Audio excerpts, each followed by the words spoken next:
Welcome back to Uptown Films podcast. I'm your co-host, Gregory Hernandez, and today's episode, we are joined by Kevin Lopez. Kevin A. Lopez is a New York-based independent film and documentary director, editor, and producer, known for his work on the Inquisition of Camilo Sanz from 2014 and Mind Up 2014, The Hudson Tribes 2016, Paradise City 2019, Primera 2021, and La Salsa Vive 2024. He's also the creative force behind award-winning short documentaries such as Mind Up, Sharing the Stoke, and The Mortician Magician. Beyond his cinematic endeavors, Kevin also passionately advances film and media arts education as a New York City public school principal / project director of Motion Picture Technical High School in Queens, New York. Kevin is uniquely positioned to create enduring pathways between CTE Classrooms and the expansive world of film and television. Let's dive into today's episode with Kevin Lopez. Okay, so Kevin Lopez, principal of Motion Picture Technical High School. Thank you so much for joining us on the Uptown Films podcast. How you doing today? I'm doing great. Thanks for having me. It's great to finally meet you, and a real honor to be able to share my journey, my story, and just to chat with you. Hell yeah. All right, so let's dive right into it. We like to ask filmmakers and people in the industry, what made you fall in love with movies, with cinema? Yeah, so I think I have somewhat of a similar story as many other filmmakers. I just enjoyed watching films as a kid. So I grew up in the 90s, so going to the movie theater was a big part of my life and my family's life. I do recall those nostalgic moments of looking at the newspaper growing up just north of the city in Rockland County and going to the UA Theater, not there anymore, sadly, but going there as, as an adolescent, as a kid with my family. My father still is a big film buff. Nice. So we would go and watch some films that perhaps were not meant for kids, but somehow, some way, our parents thought it was okay for us to watch a film with them. And I got to learn a lot about cinema, and then the conversations really after watching films as a family. I'm the oldest of three, and Nice. the film bug, the love for cinema, the love for storytelling, just didn't live with me. My brother and sister also share that. My sister's an actor, and my brother's a filmmaker. He's out in California. So we've all kind of immersed ourselves in the world in different ways, different capacities. Unbeknownst to my mother, who wanted us to pursue other careers. But I think watching films as a kid, watching films at home, going to Blockbuster Video. Yes. I lived the quintessential suburban life where you looked forward to that Friday night running to Blockbuster to find the films before they were all taken out. And then I made sense of it all later on in life, in college, when I said, hey, I'm kind of appreciating this art form so much so that I'm curious to know how it gets made. And again, just in a very simplistic way, it was watching films, enjoying films, having them a huge part of my life, in terms of getting lessons from films that I really enjoyed, and then exploring that further later on in college and in grad school. That's awesome. Thank you so much for sharing. It's really, really cool that it's passed down from your father to his children, and that you're still continuing. You said earlier that the cinema you grew up going to enjoy and divulge in movies is closed. That's a lot going on in the last maybe 2 decades. The cinema near me last year, my childhood cinema, closed May of last year, and quite devastating. Where and how do you consume films? Yeah, I don't watch as many films as I would like. I just don't have the time and bandwidth. I certainly kind of defer back to the hundreds of films that I've watched growing up, right? Because I did watch a lot as in my more formative years. But yeah, that's an interesting point. All the movie theaters where I grew up in Rockland County are all closed. From the New City Cinema that I loved, right next to my middle school, We would go there after school during, like, literally, like, we would go there all the time on Saturdays and watch films with my friends. The UH Cinema, which is the big one, in Spring Valley, New York, also closed, and the one in Nanuet. Then the mall opens up, and that was like where I think that one still exists. But for today, I'm watching film whenever I can, as many people are, just at home, right? Streaming films. When I go to the movie theater, it certainly is an event, right? It's certainly like something that we have to plan for. My wife and I have to plan for. We recently saw Nosferatu at a really great. Nice. I dragged her out to go see that. You dragged her. Yeah, I know. It's not her cup of tea, but it's certainly. I'm a big fan of Robert Eggers and his films. Nice. Northman blew me away. Yeah. And The Witch is fantastic. So I like. That one is. I like those. I haven't seen Lighthouse yet. I gotta watch it. Which I hear is his best. Okay. But yeah, we went to the North Fork Cinema Art Center out in Greenport, right? So if we're gonna go check out a film, it's also to support like independent theaters, ones that like have a certain kind of like community vibe to them, and that was a great experience. We also saw Moana 2 there, right? So, cool. So but for the most part, I'm watching films at home, Netflix, YouTube, or on my phone whenever I get a chance to. Cool. All right, keeping it going.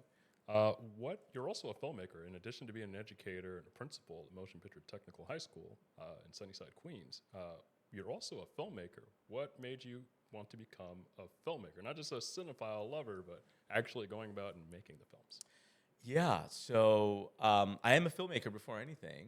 I know that's kind of a tricky term to define, and I've spent many years trying to like truly interpret that for myself, internalize that. There was a moment where my brother and I were making films together, and before we ventured into some feature film work, independent work, we asked ourselves, like, hey, we call ourselves filmmakers. We should probably consider making films, right? As kind of naive as that sounds, right? Because then we learned the hard way that it was nearly impossible to make them. So we had to really, reflect and understand and develop and, just evolve in order to get those films done. And I think those skill sets and those experiences have certainly informed who I've become some years later, maybe 20 years later, right? That's when we started making films, and certainly informed how I operate as an educator. But yeah, I am a filmmaker. I went to film school. It was in undergraduate that I realized that I wanted to pursue the arts. I was having a hard time with the majors that I was kind of involved in. I was more pursuing the sciences. Where did you go?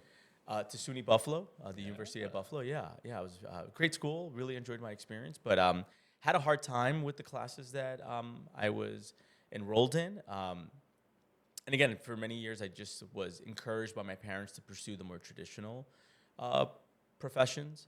Which were? My mother's a nurse practitioner, right? So she always kind of said, hey, pursue the sciences, pursue medicine, pursue something in that realm. STEM, something in STEM. Yeah, something there, something that, more importantly, for her and my father, something that can provide me with opportunities so I can sustain myself, right? I mean, that's what all parents really want for their kids. But midway through it, I just was miserable. I was doing terrible in those classes. And like on the down low, I had like an English literature minor that was kind of like happening. On the down low? You didn't tell them? I mean, they kind of knew. What's all these books you're ordering? Yeah, what you're taking organic chemistry and also like a poetry class, that doesn't make sense. And I'm like, oh no, I'm just doing that on the side. And those were the classes that I enjoyed. That was the vibe that I liked. Nice. I like being around those people. Thespian. Those are the ones, those are the classes I would go to. Like I would not make it to the other classes, when I was in my early 20s. It was just hard for me. It was brutal. And then I actually kind of went through it. I graduated, I ended up graduating with more of an anthropology degree and literature and an English degree. It was a double major. Mm-hmm. So I had to pivot away from like the bios and the chemistries because I just wouldn't have made it out. Yeah. And I was just unhappy. But I still, was exploring the idea of kind of pursuing the sciences, but in a more non-traditional route, more like public health, more like social impact, things around within that realm. But I was slowly but surely kind of weeding that out. And then in grad school, I just kind of went all in, went down the rabbit hole, got into an MFA program. It's actually an MAH program, Master's in Humanities, but within the Media Arts program at SUNY Buffalo. and was given the opportunity to essentially be a film student. Awesome. So that was my introduction to film, was in grad school. I was already in my mid-20s, early to mid-20s. And as I'm noticing now, running in this school in Queens, working with ninth graders, I was already 10 years behind schedule. So, well, the impetus to build motion picture tech is essentially to introduce kids that are interested in this world, in this art form, in storytelling, in design, in creativity, in filmmaking, at a much earlier age, which happens to be, from my experience, what many of my more affluent counterparts had the luxury of. Right? Whether they were born in the industry, parents were in the industry, or they had access to these resources in their schools. Capital. Yep. Network. Right. That cultural capital that many communities don't have. Right. So in many ways, I'm kind of I built a school that I wish I had when I was in high school, because my interest and love for film, as I mentioned earlier, spans much earlier than that. So much so that I have really awesome memories in middle school making films with my parents' VHS recording cameras, those old school cameras. Nice. Where you had to shoot you had to edit in camera with the big bulky. Yeah. Right. I would Your write shoulder scripts. be killing you. Yeah. I would write scripts. I would have my friends in it, and then came once high school came, that fizzled away. But I wonder if I would have gone into a school that had this kind of program, I would have continued. I probably would have continued that. Right. So. I don't know what the question was, but No, it's great. It's a perfect segue. I've talked about this, with people involved in my organization and people in the Bronx. I wish I was encouraged versus discouraged, because a lot of us, we go through that, that process or that experience. You want to pursue this, and your parents are worried, or people are worried, you're doubted. But if you're encouraging, you're nurtured, then you can ascend in that upward trajectory and find success. So my next question, we already talked about MPT, Motion Picture Technical High School. When did you want to open MPT? When did that idea come? Yeah. And we'll get into the obstacles and all of the processes and tribulations, all that. But when did you want to do this? When was that seed planted and you're like, I'm going to do it? So some years back, and again, always thinking back of the person I've become as a result of being a filmmaker, right? We're talking about those skills that you inherently are forced to develop, right? I think Robert Greene says it in one of his books, Mastery. He says, mastery is achieved when you voluntarily, experience challenges, right? So, any independent filmmaker outside of the studio industry is walking into the fire, intentionally. And you're forced to develop skills through that process. Certainly resiliency, right? We're talking about collaboration skills, communication skills, everything from technical skills to soft skills. And I think that experience gave me a certain advantage and edge as I was growing as an educator within the New York City public schools system. Just generally thinking outside the box, which is not something that's unique to me. It's independent filmmakers have that gift. The fact that they're doing that, they're thinking out, they're going against the grain. Yeah. And they're doing it with a smile and with a level of joy and excitement. Fear, of course, but resiliency, right? That pushes you through. I mean, it's remarkable what independent filmmakers do day in and day out outside of the studio system. And we're talking about real indie filmmakers, not A-listers that are self-funding a project, right? I mean, that's independent as well. But we're talking about micro-budget, no budget, shoestring, filmmakers, right? The guerrilla filmmakers, exactly, right? So it's that wave that the digital revolution really inspired in many ways, right? So, so I went into, but I had to sustain myself, right? And I was given the opportunity through the New York Teaching Fellows program 20 years ago, 15, 20 years ago, awesome, to get a special education degree. I went to City College. All right. Yeah, I went to City College. So after CUNY? So after SUNY, I got my master's in film, and then I was forced to go back to school. I got my master's in education from City College, begrudgingly. I had to do it in order to do this job. And it was a great opportunity because it essentially plucks people from outside of the DOE, outside of the New York City public school system, non-educators, and it puts them through an expedited program, transitional program, where you are licensed immediately, licensed within a couple of weeks of training, and then you're teaching in the classroom full time. So I ended up in the South Bronx, not too far from here on Forest Ave, at a Nice. really wonderful principal still there. Shout out to Amy Andino. Gave me an opportunity at the Academy for Public Relations. And I was in there with what they called back then a self-contained special education class of 6th graders, 8th graders. And I would bring in my gear. Right? I'm kind of telling the story of how we got to motion picture tech, and, because I was still filming, like, after school or filming, like, on the weekends, right? So I would bring my gear with me sometimes and, not really knowing the art and craft of teaching, of, like, pedagogy, right? Learning that, I would lean on, like, my passions and strengths as an artist, as a filmmaker. So I bring out the cameras and start working with kids. And as a means just to kind of engage them or to build connections or to somehow build the bridge between the content that I had to teach them and, storytelling and filmmaking, right? And many responded well to it, so much so that the principal of the school then asked me the following year. I survived that first year, which was insane. And thank goodness that she gave me this opportunity, because I probably wouldn't have lasted teaching math, science, ELA to these students. It was just like I was way in over my head. And there's a lot of attrition and burnout for new teachers, especially in urban settings. She gave me the opportunity to say, hey, can you build out a film program to some of the general ed students? I love it. Right? And I said, yeah, I would love to do that. And that kind of kept me excited about teaching. I came back a second year, and I just kind of leaned into it. And we did this huge film festival. We got some exposure from some local news networks that saw that we were making films around Hispanic Heritage Month. And that just gave me a level of pride and excitement for what I was doing as a teacher, as I was still trying to figure out my way and not letting go of my aspirations as a filmmaker. I was not letting go of that. In fact, just teaching was paying the bills, essentially paying my projects in many ways. And then I was given the opportunity by another principal in Soundview, William Fackleton. He's a good friend. He said, hey, I see what you're doing there. Would you want to build a film program here? And I said, of course, like a full-fledged film program. I don't have to teach anything else. He said, it's all yours. So for 2 years, I worked as a film teacher. Again, I had a special education license. The principal of the school was progressive enough to bring in the arts to the school. The school was struggling. At the time, it was on the top 5 most persistently dangerous schools in the city. So the genius in FRAC was to instill or pump the arts into this community, and it worked. And it worked. The school transformed overnight. I pat myself on the back and say it's just film, but no, all the arts. He brought visual arts, music. And then from there, that's when the City of New York Central, as it's called, the arts office, got wind of what I was doing.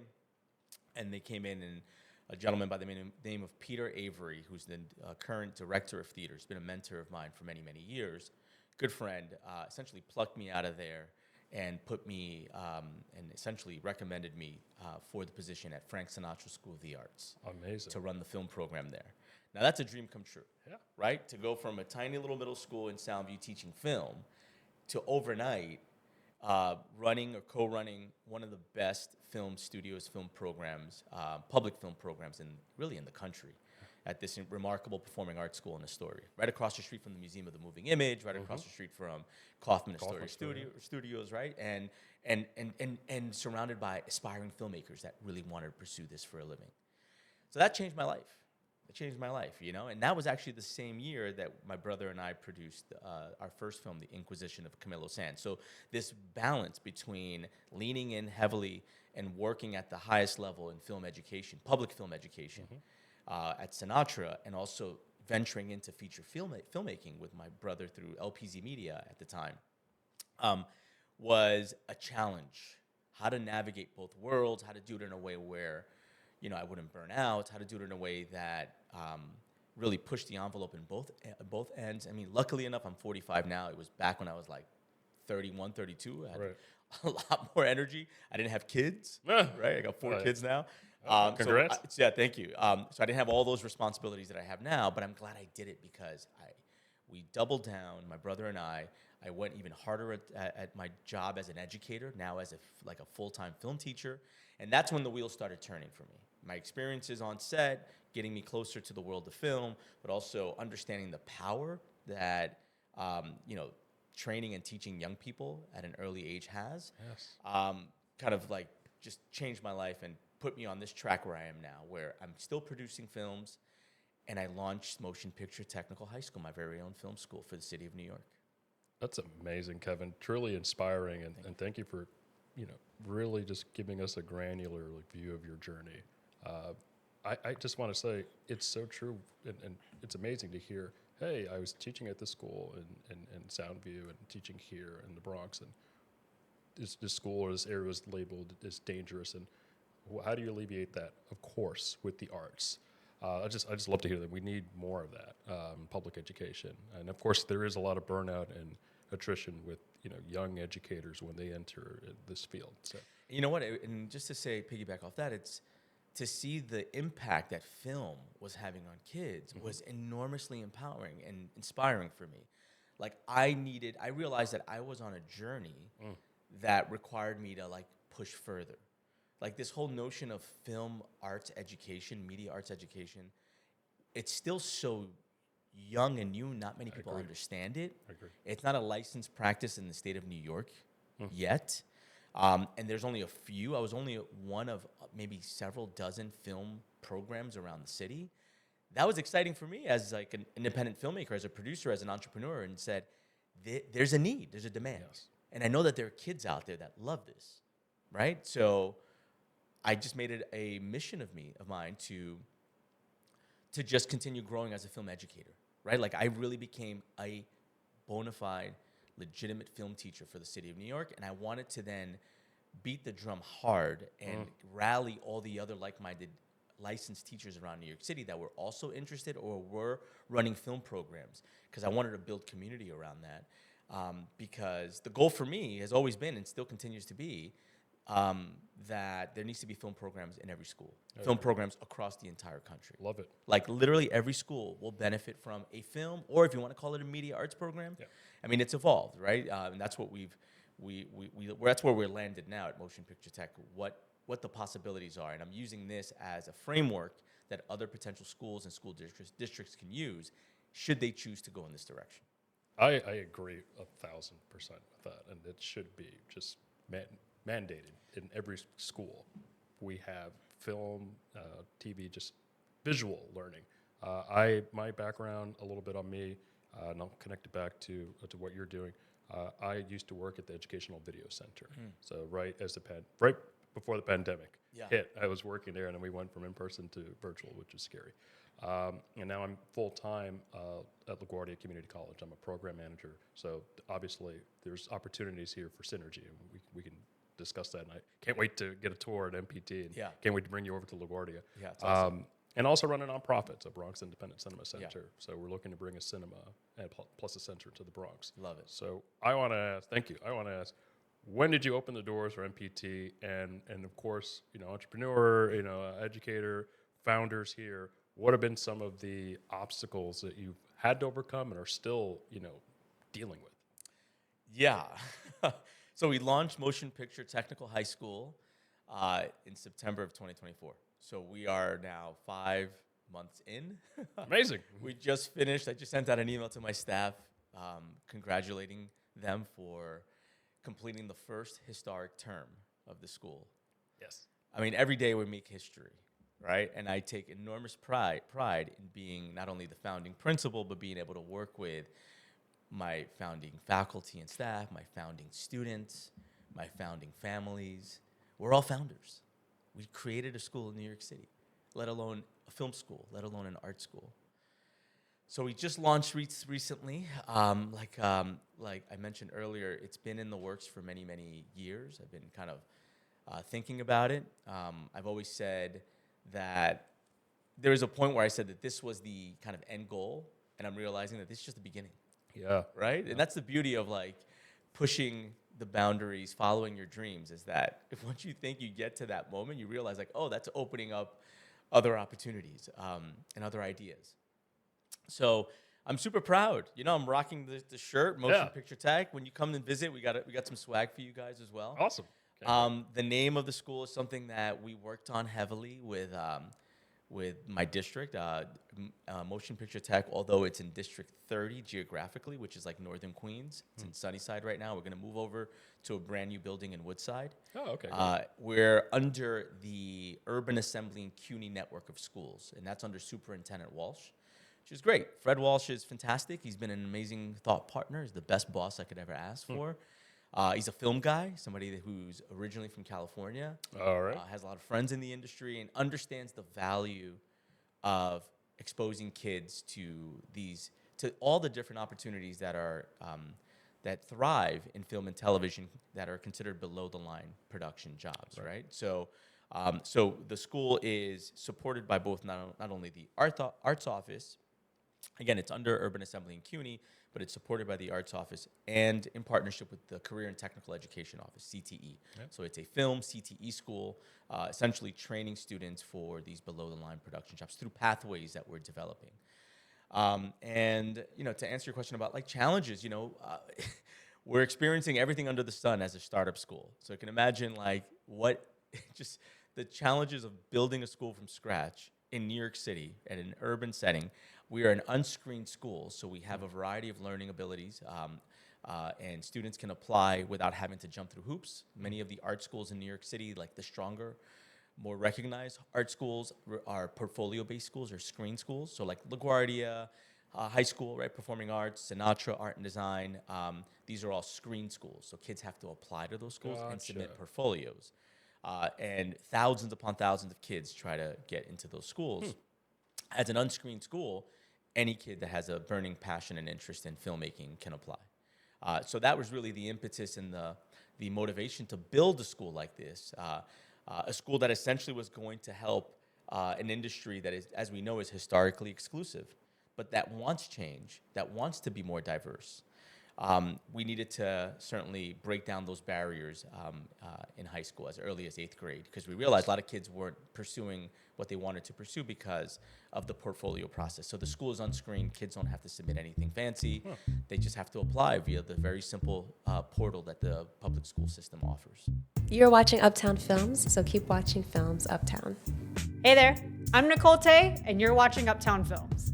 Hi, my name is Sean Senavrotny, and you are listening to the Uptown Films podcast. Hi, this is Alvaro Franco, and keep making films Uptown, and please keep showing Uptown some love. Hi, my name is Zayn Lindsay, and you're watching Uptown Films. Hey, this is Christopher Hall. Thanks so much for listening to the Uptown Films podcast. That's amazing, and I was not aware. I was aware to some degree, but not fully aware that there's this inherent processes in place where you can apply, but you have to be screened. We want the best students. There's almost makes it a hierarchy, or kind of like the whole binary of charter schools and public schools. We want only the best students, and so you're explaining your approach is unscreened. I know you're 5 months in, but I guess a couple of questions. How many students do you have so far, and what should parents of prospective students or future applicants, what should they know about MPT?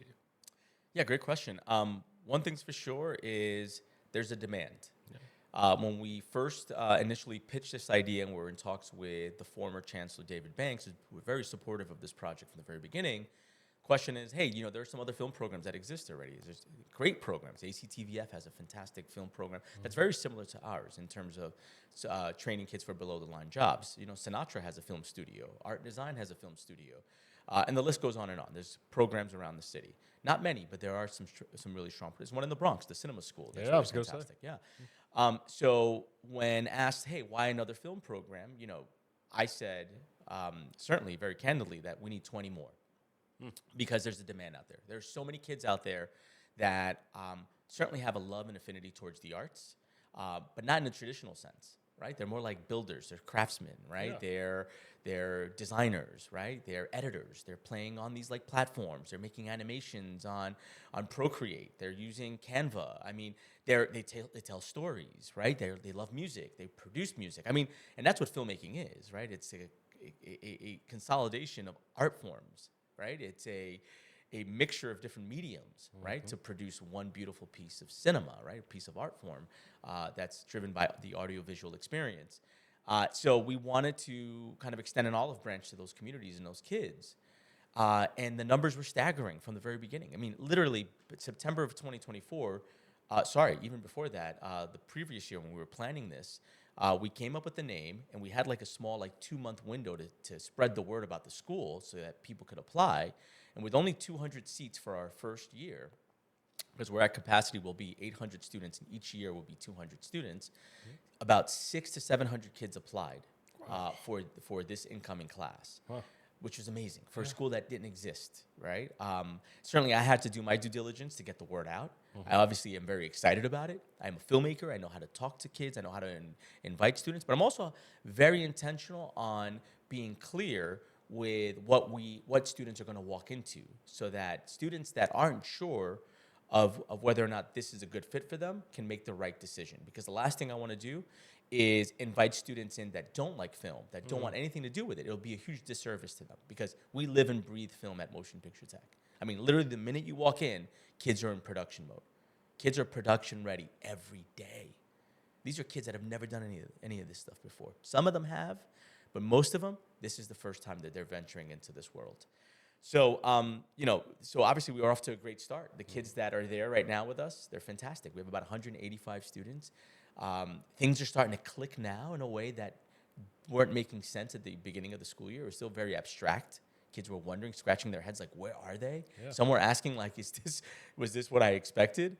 But now I would say the majority of the students, if not all, not only know exactly what this school represents, understand the mission and vision of the school, and are starting to, like, dream. They're starting to think big, like filmmakers are supposed to. I keep telling them every day, this is a space where your dreams have value, because you can materialize those dreams into a deliverable, something that people can enjoy and something that can potentially change the world. I mean, I say this stuff every day to them because I live it. I love it. I live it. Next year, very exciting. So we're scaling up every year by 200 students. We had 200 seats again for an incoming 9th grade class. 1,200 kids applied. Jeez, I mean, the numbers are insane. So again, what do we want from Motion Picture Tech? We want to inspire other schools. We want to inspire other filmmakers that are out there right now that want to get into education to build a school. Or those teachers that are right now that have a film background that want to build a school for themselves. There's a niche right now, and there's a school of thought that is evolving that will be enormously impactful, not only to kids' lives, to families, but to the entire city. The entire city, the entire ecosystem benefits from this. And I think ultimately what I want to do is also kind of do something beneficial to an industry that I love.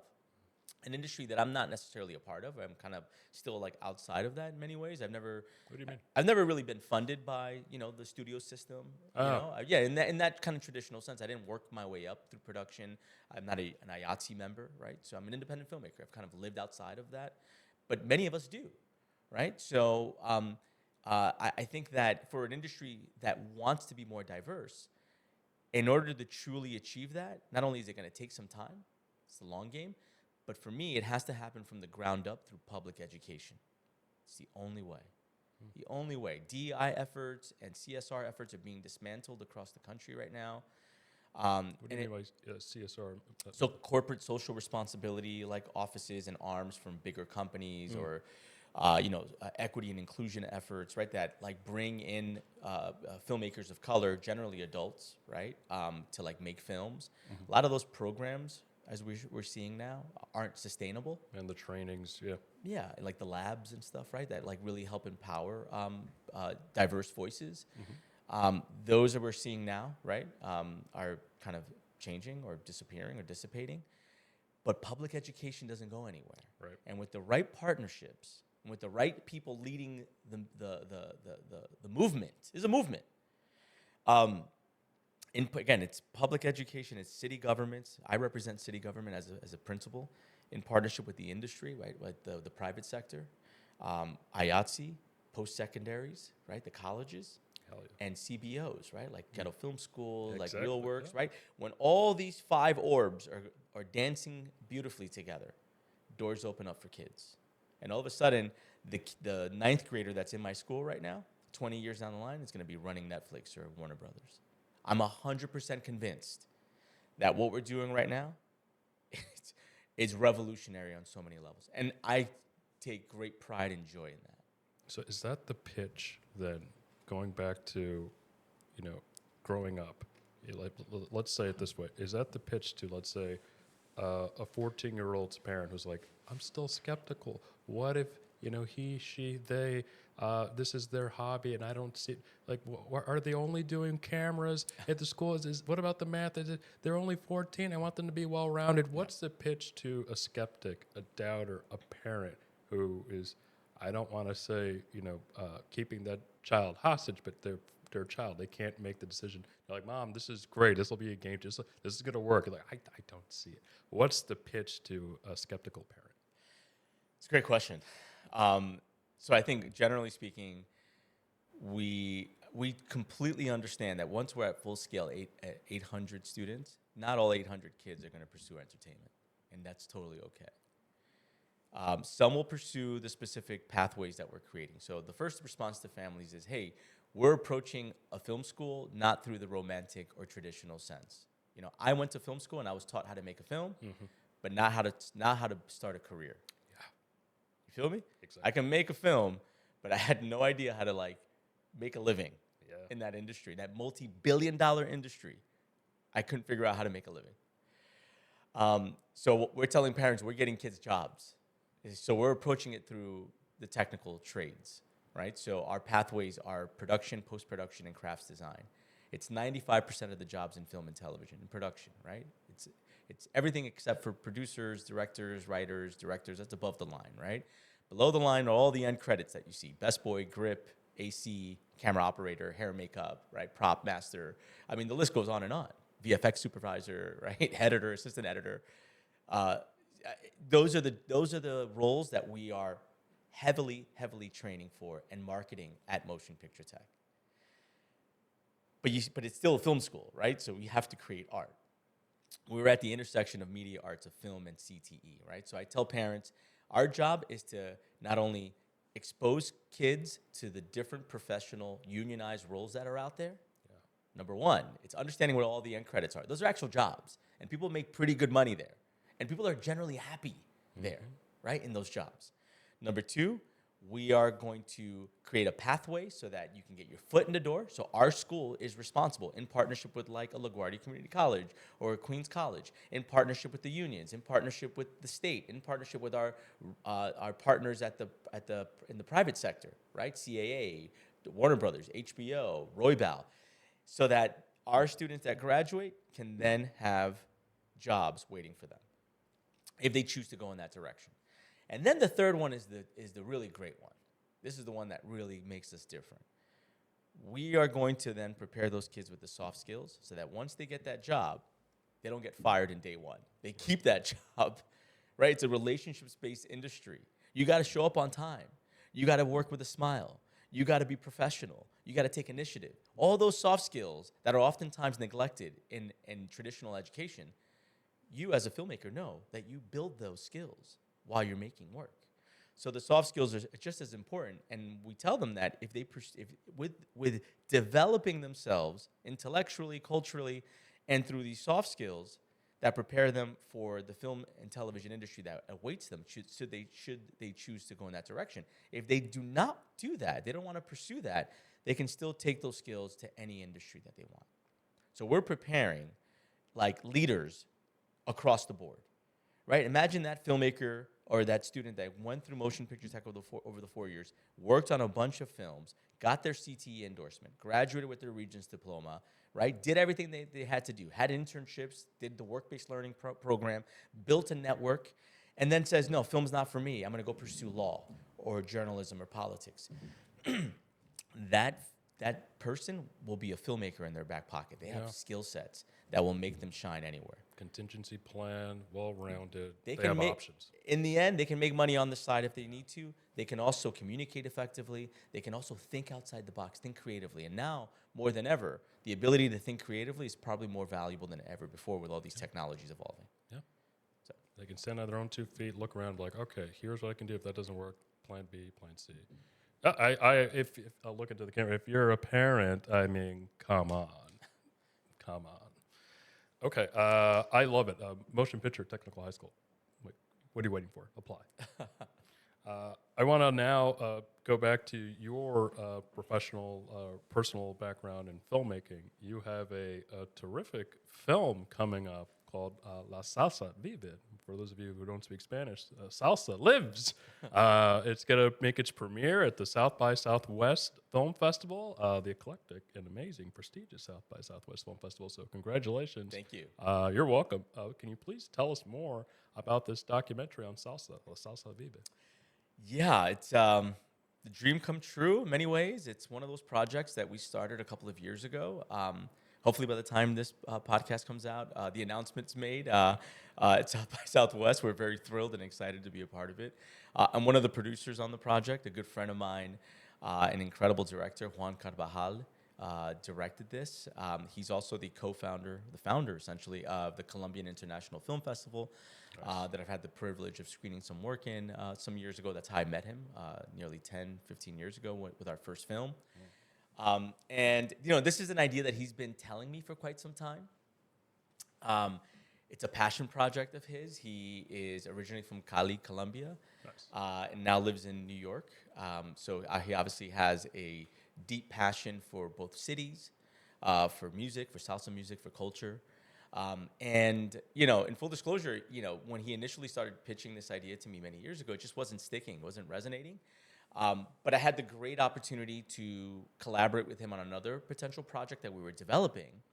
And I think that's what it was. It's we were working on something else, and that was really just a fun experience. It didn't materialize, but because we had built such a strong bond through that idea, something that I was slated to direct and he was supposed to produce. That's when I said, hey, you know what? I kind of want to keep this going, this energy between you and I going. We're friends. We've been wanting to work on something forever. I had just finished producing a film for another friend of mine, V Bravo, that was picked up by HBO Max. Nice. Primera, about the recent Chilean revolution that happened, that really kind of spanned through the COVID years. Yeah. So we were very excited about that. I had some momentum. I was excited about making something else. So I sat him down and I said, all right, tell me, pitch this idea to me. And he finally, with me just kind of paying attention for like an hour, I said, this is brilliant. And I said, I want to produce this. So we went off, and 2 years later, we piecemealed the budget. We got some other partners involved from Colombia. What's really exciting for me as a New Yorker, I was born and bred here. I'm from Queens. I was born in Jackson Heights. My father's from Colombia, from Medellin. My mom's from Cali. Oh, okay. So I'm Colombian. Yeah, my parents met here. I lived in Colombia very young, so my first language is Spanish. My entire extended family is in Colombia still. So I have very strong ties to Colombia, but my home is here. So I've always wanted to connect further, right? There's always been a longing to just build a stronger bridge with my motherland, right? With my parents' motherland, right? And as a filmmaker, I can, right? Like obviously like COVID kind of like slowed down how much I can go down there. My father's retired, lives in Medellin. I haven't been down there in quite some time. But by making a film, being a part of this project, man, I just feel like so proud and excited to tell this story. And ultimately, it's a story about a city. Okay. A story about Cali, Colombia. Which is probably the second or third largest city in Colombia. One of the major cities in Colombia, right? It's Medellin, Bogota, Barranquilla, right, Cartagena. And Cali is a huge cultural hub as well. It's closer to the Pacific coast. It has a unique and eclectic just kind of energy to it. But it suffered through the cartel era, right? Medellin and Medellin as well, right? So Medellin, interestingly enough, has like reinvented and reimagined itself intentionally through the years, and has become like this force to reckon with in Colombia. But Cali has struggled in terms of crime, in terms of poverty, in terms of corruption through the years. But it found its voice through music. So for me, what I love about it, not only is this a really dope film because it's about music and it's about culture and it's about just like the people, the beautiful people there, but it's about a society reimagining itself, and through salsa music. So now Cali is the capital, the salsa capital of the world. People have known that through the years, like the music, the style, the dance is unique to this place. But I didn't know to what extent. Yeah. And what I fell in love with, which was what Juan was exploring, was this universe that has kind of evolved in Cali, where now the best sounds in the genre, the best musicians, the best dancing comes from this pocket of the world. And these incredible legends, right, that helped, birth salsa music here in Spanish Harlem, not too far from where we are right now, are now paying homage to Cali for keeping this sound alive, right? So that's the story. It's essentially the tale of two cities. It's the tale of New York and Cali, how salsa emerged here after migrating from Cuba, kind of exploded in Spanish Harlem with greats like Hector Lavoe, Eddie Palmieri, right? Ruben Blades, right? I mean, the greats. And how all of a sudden it just kind of like disappeared, right? With the emergence of merengue, bachata, reggaeton, right? In New York, hip hop, right? Salsa music just kind of like vanished, right? They were just like little pockets. Latin Quarters was just like an afterthought. But then it exploded, it reemerged, right, in Colombia. So the film is about Cali, it's about salsa music, it's a kind of call to action to re-embrace this sound. And it's just a fun film about a community that has a lot of hope. And that, in my opinion, will continue becoming that attraction to bring people that love this sound to go visit, right? So I think it's gonna do a couple of things. It's gonna get people back into salsa music in a way that we haven't seen before, or hasn't been inspired by another film in the past. Bad Bunny just released an album that everyone's talking about that has a lot of salsa sounds and rhythms in it. So there's this interest and this like excitement behind it. So I think the film's coming out at a perfect time. Awesome. It has the perfect story to tell, and the fact that South by Southwest is behind it and excited to world premiere it, it's just like the icing on the cake. Beautiful. I love it. Thank you for sharing. A quick, before we get to like a quick rapid fire, I wanted to say that's what I love about documentaries, because people, if let's say certain people forget things, a documentary is a perfect way to reintroduce, inform in a way that's both entertaining and engaging. So it's like, oh, I didn't know this, or maybe I forgot. And it's like, well, now you saw this film and now you know the truth of the story. There's gonna be a lot of those moments in this film. It's like a big question is like, why do dancers in Cali dance so fast? So we get to the bottom of that. It's just a silly reason why. I don't want to spoil it. Yeah, I was gonna say no. But there's a lot of like interesting moments. It's like, how was the cartel era? How did that play a part in like the salsa kind of interest and excitement at some point back in the early 80s and 90s. So it's going to be nostalgic for many people. It's going to be emotional, but more importantly, it's going to be hard to keep people in their seats. I kind of vividly see people standing up in the theater dancing. That's the kind of film that this is. So I'm thrilled. I'm super excited. And Juan killed it. He's a genius, and I'm so honored and excited to be able to work with such incredible, talented artists. And my students at Motion Picture Tech, many of them are from South America, and they get it. They're excited about it too. Okay. So something that I think is really great about having a school like this is that it also encourages the teachers there, the film teachers, myself, to celebrate the work that we do outside of school as well. Awesome. I love it. I do attest to that. Seeing other documentaries on dance and arts, people start getting up or start singing the lyrics. So quick rapid fire here. Are you a dancer? Yes and no. I'm a little nervous about that because I think I'm going to end up having to dance some salsa. Oh, do you dance salsa? So I learned salsa. There's a funny thing that I've been kind of saying, and people are like understanding it. The salseros in Colombia are the people from Cali, right? And they take great pride in it. My mom's from Cali and my dad's from Medellin. So one person in my house taught me how to dance salsa. It wasn't my dad, right? So my mother is a huge salsera, right? So she's super excited about the project. So I learned a little bit from her at home, and then I learned in college. I kind of danced with like friends. I was a part of a fraternity in college, Lambda, Upsilon Lambda, LUL. So it's a Latin frat, and we used to throw big parties, and I learned a little bit more there. But no, I'm not. I can't do the spin moves. Okay. I wish I could. Hopefully, I'll learn a little bit more this time around. Favorite salsa song or artist? Yeah, no, I mean that's a great question. So Ruben Blades is just the best. Cool. Right?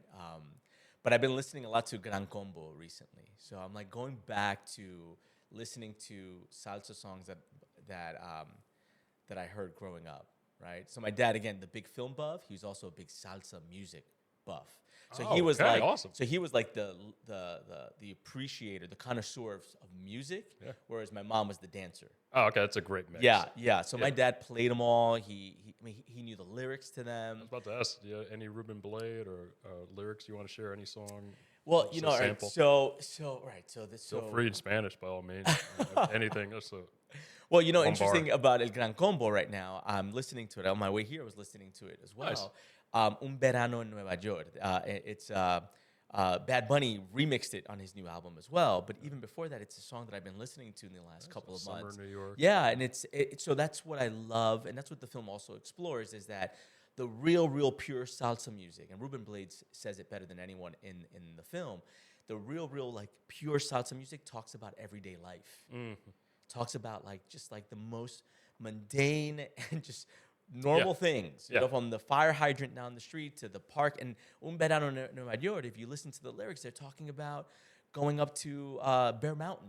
Oh, okay. Right, like for parties, going to Orchard Beach, right? Oh, yeah, like Bronx, baby. Right, like just talking about like the fire hydrant in the summer when it's too hot, and that level of nostalgia and those memories are what really drive the music, in my opinion. The storyteller in me loves salsa music because of that.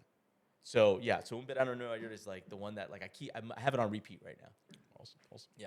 And in history, question here, it's always talked about. What is the official birthplace of salsa? That's a good question. It's born here in Colombia, the Bronx. Yeah. So again, I'm sure that's up for debate, but I think most people, and I agree, that salsa music was born in Spanish Harlem. It's a New York sound. And that's what we explore in the film as well, is that the term salsa is essentially it's a food, right?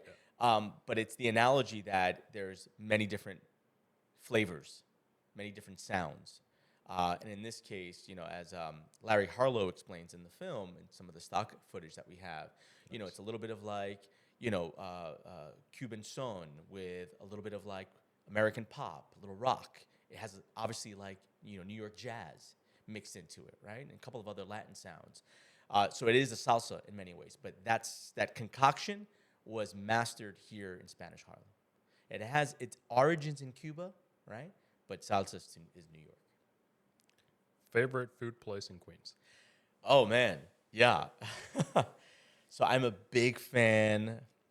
Queens has the food. Yeah. I'm in the Bronx. We have a lot of great food here, but I got to tell you, I got a big shout out to the H Mart down the street from our school right now. They're holding me down. I love my Korean soups and stews. But, growing up, I loved going to Tierras Colombianas, right? Seba Seba, right? Those are those Colombian spots that, like, many of them are still there. Some of them are not.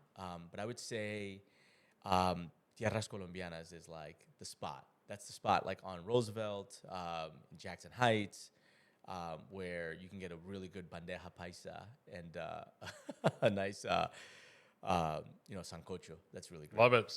Love sancocho. Yeah. Love sancocho. Okay, so we're nearing the end here. A couple more questions. One question I want to ask you, I didn't ask another interviewee this, and I was like, I got to ask this question. What is a producer? What is their role? You were one of the producers on La Salsa Vive. What is a producer? What was your role? What did you do? What does a producer do? Yeah, no, that's a great question, and it varies, right? There's different types of producers, right? Line producers are more like budget. Mm-hmm. Executive producers are like your funding sources, right? Or just like names, right? Big names on them. I pride myself in being a creative producer. Like I'm like a director producer, right? So I need to like be a part of the creative. I need to be close to it. So my role as a producer is to support the vision of the director. I take great joy in that. And that's everything under the sun, from raising money to submitting for grants, to assembling a team, to coordinating the calendar, to managing the post-production, right? And that varies, right, from project to project. You know, in this case, just to be a shoulder for the director to cry on. Yeah. Right? Like, and just being there, right? When things need to be done, when resources need to be found, finding creative solutions. Not giving up on the project also is important, right? So, again, it varies from like medium, right? For a documentary producer is something that I really enjoy doing. And also because I'm so busy with the school, I could really only do nonfiction work right now because you can span it over a long period of time, right? So it does require a lot of patience, a lot of like, something that I really do enjoy is post-production. I really enjoy reviewing edits, providing notes, supporting the post-production team with, assets, with resources. And then on the distribution side, like how do you like position the film for the best possible opportunities for it. So, yeah, I think ultimately I asked myself, do I feel connected to the story? And the answer is yes. Then I've done my job as a producer. And I wholeheartedly feel that way about Salsa. I felt that way about Primera. And certainly about the films that I did with my brother that are more scripted films. Felt very close. Like I felt the pain of the director and the joy, right? Every step of the way. Beautiful answer. I guess lastly, is there anything that I haven't asked you that you'd like to share? Yeah, I'm working on a new project. Okay, that was like my very last one, like any upcoming projects, but I was like, is there anything else before we get to that last one? And and I'm struggling through it. Right? Oh, okay. And it's like independent films are hard. Yeah. Every day you're told to stop doing it. Every day, it's like, why are you doing this? Why are you spending your own money on this? Like, no one wants. Yeah, independence. Like independent means I don't have money. Yeah, I don't have like a line here. And I'm just it's my own money. Like I'm cheap. Yeah, and like you're raising a family. You have a full-time job. Like where do you find the time to do it? Where do you find the energy to do it? So I'm working on a documentary that I'm directing. It's the first time I'm in the director's chair for a feature project. I've directed a bunch of shorts, right? Tons of short documentaries, a bunch of commercials that I love. But I think I was ready now to like direct my own feature documentary. Love it. And I'm doing something that's very different than things that I've done in the past, right? Most of the films that I've worked on, including Salsa in many ways, has like heavy themes and heavy topics, right? They're really for just an older, more mature audience, right? Like I can't watch Salsa with my kids. They're gonna be like, "What is this?" Oh. I mean, they'll like the music, but it's okay. It's intended for a mature audience, right? Because of the themes and topics there, right? And the history and the context, right?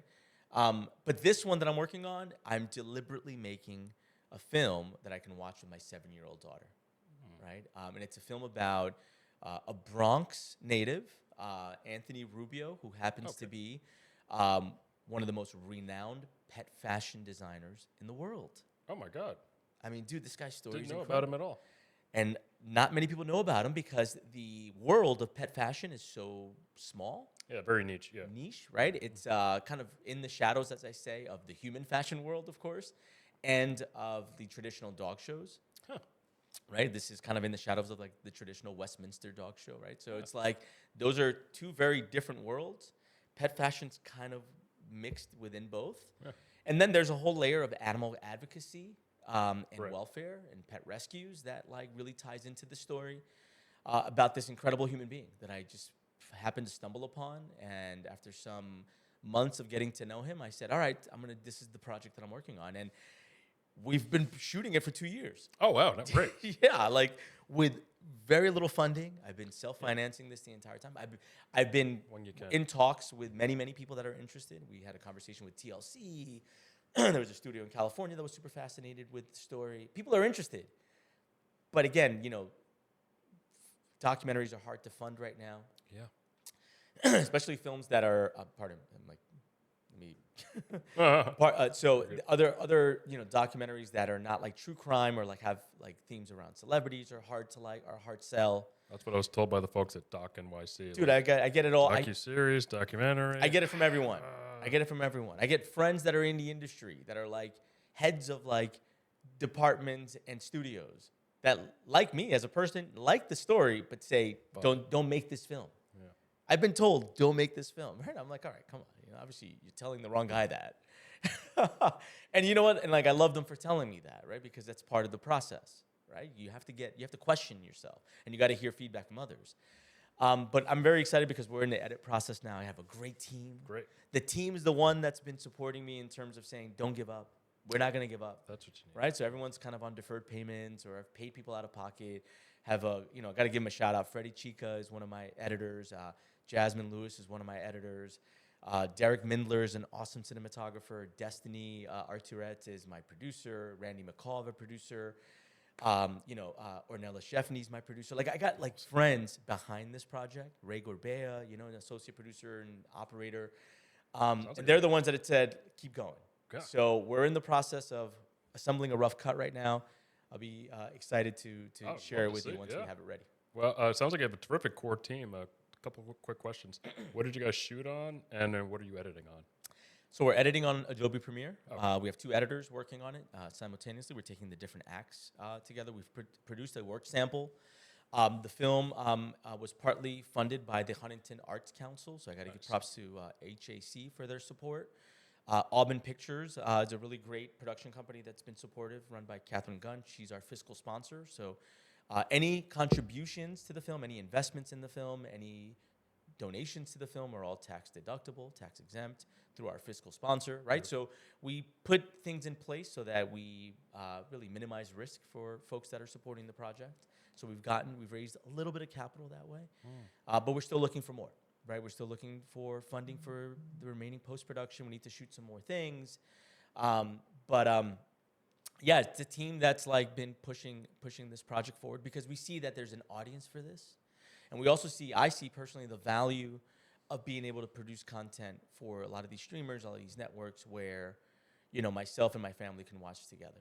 Love it. Right? I can't scroll through things and find something that I can truly wholeheartedly sit there with my daughter. There's very few things. And I think that this documentary, certainly in the doc space, will be something that will be inspiring, people can connect with, and you can watch with the entire family. I love it. What's the working title? It was initially called the Pet Gala instead of the Met Gala. But we realized that we really want to focus and center the story around Anthony Rubio. So we're reworking the title to the Pet Fashion King. Cool. So he's the Pet Fashion King. So we're very excited about it. I love with Bronx Independent Cinema Center, when it's ready, we don't have a cinema center yet, but we do have access to venues where we can do screenings outdoor, indoors. I can't wait. I love it. Kevin, this is a terrific conversation. 2 years in production for my doc, $1.5 million. I definitely understand that, going through that, deferred payment, your own funds, and just the rigmarole and just the long process. It's an arduous journey, but best of luck. It's been a terrific conversation. Thank you so much for coming on. Once again, I want to ask lastly, where can people find you, and how can people also find Motion Picture Technical High School and apply? Yes, so first and foremost, go to our school's website, motionpicturehs.org. We're also on Instagram at motionpicturenyc, where you get all the updates about the school. You'll see the kids making stuff. And you have any questions, our contact information is on our website. On my professional film page, it's southshorefilms.com. That's my production company. My Instagram is at Kevin Lopez Films. And I want to give a big shout out to our 2 Instagram pages for our films, at Pet Gala Doc and the Salsa Vive at Salsa Vive Doc as well. Okay? Thank you very much for having me. Beautiful. And again, congrats on your film. That's how I met you. That's how I got wind of the work that you were doing. And if it weren't for you producing stories and telling stories about our communities, I would probably never been here. So thank you for making your work, and I can't wait to engage further. Likewise. Thank you so much for coming uptown. Cool. Thank you. All right. Thanks, man. Yeah.